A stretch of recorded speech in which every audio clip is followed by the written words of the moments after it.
Muito bem, pessoal.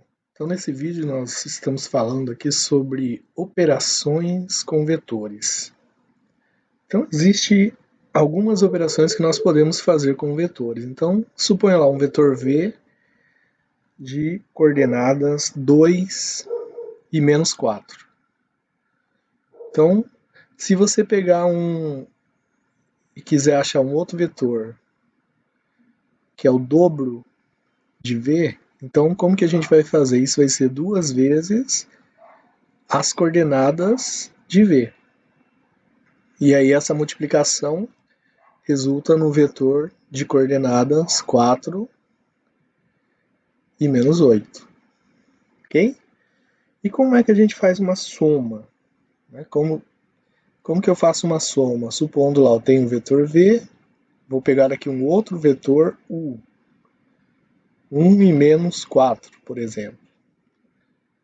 Então, como que a gente faz a soma? Então, U mais V, nós já vimos geometricamente como é que faz isso. Algebricamente, então seria U, as coordenadas de U, mais as coordenadas de V. E aí, essa soma é feita termo a termo. Então, o 1 vai somar com 2,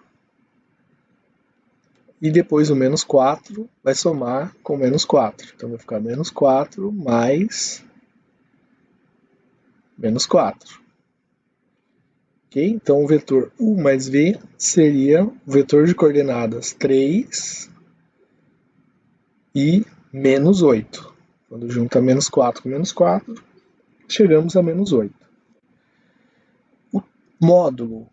O módulo de um vetor, quando a gente observa ele geometricamente, se está numa malha quadriculada, você só pela observação você já consegue determinar o módulo. Né?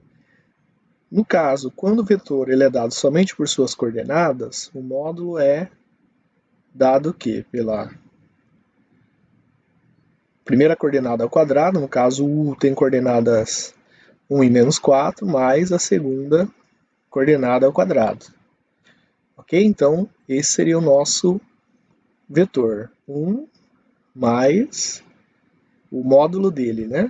1 mais 16.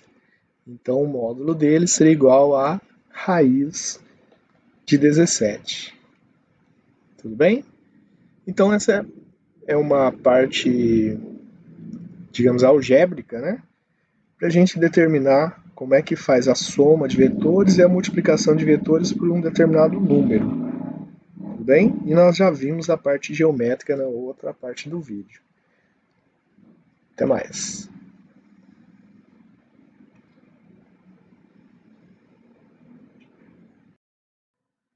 Olá pessoal, tudo bem? Nesse vídeo nós vamos falar um pouquinho sobre vetores, né, e a representação geométrica deles num plano. Então, por exemplo, vamos tomar aqui um vetor V, um representante dele, né, lembrando que vetor é um conjunto de segmentos orientados com o mesmo módulo, mesma direção e mesmo sentido. Então aqui nós temos o representante de um vetor V. Percebam aqui que o ângulo de inclinação dele, né, a gente pode controlar aqui. Nós vamos deixar aqui no 45 graus. E vamos colocar aqui um outro vetor também que tenha o ponto de partida aqui seja igual ao primeiro vetor, ok? Então, colocando esse vetor aqui, o que a gente pode fazer? Né? Conforme a gente aumenta aqui o tamanho do vetor selecionado, a gente pode perceber aqui em cima, né, que a gente tem o ângulo de inclinação, que é o θ igual a zero, o Vx, que é a coordenada em x aqui, seria 15, e o y zero, porque ele está paralelo a x. Qual que seria o vetor soma desses dois vetores? Então vamos colocar aqui. Então o vetor soma, ele é esse vetor que a gente chama de S, que é exatamente, né, o que? A diagonal de um paralelogramo formado, né, por esses vetores que nós colocamos aqui, os em tons azul mais claros. Né? Então a gente percebe que esse seria o vetor soma, né, entre os dois vetores. E se eu inverter? Né? Se eu mudar o ângulo aqui, ó, do meu outro vetor. Né? Então, quer dizer, agora eles têm sentido contrário. Né? Vamos colocar eles aqui, ó, com os dois vetores têm o mesmo módulo, né? Um tem inclinação de 0 grau, o outro de 180 graus. E agora, como seria a soma? Então, se você pede para calcular a soma é nula, né? Porque eles são vetores opostos, eles têm sentidos diferentes um do outro. Então, não existe vetor soma. Quando você muda esse ângulo, ó, já é possível formar um paralelogramo com esses dois vetores. E aí, quando você forma esse paralelogramo, o que vai acontecer? O vetor soma, ele é o quê? É a diagonal, né? É uma das diagonais desse paralelogramo. É a diagonal que sai exatamente do ponto de partida dos dois vetores dados. Né? Então, ó, mexeu no tamanho do outro, o vetor soma, sempre se for eles formarem um retângulo, por exemplo, que é um tipo de paralelogramo, o vetor soma continua, né, sendo a diagonal formada por esse paralelogramo. Se mudar o sentido, né, muda também a diagonal.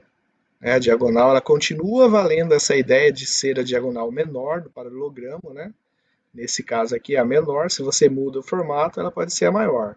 É a diagonal que sai exatamente do vértice do paralelogramo, que compreendido, né, pela partida ali dos dois vetores, né, o ponto de partida dos dois vetores.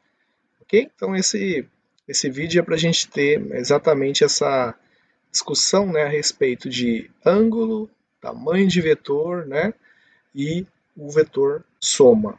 Isso é a representação geométrica. E como que ficaria a representação algébrica? Nós vamos fazer aqui também.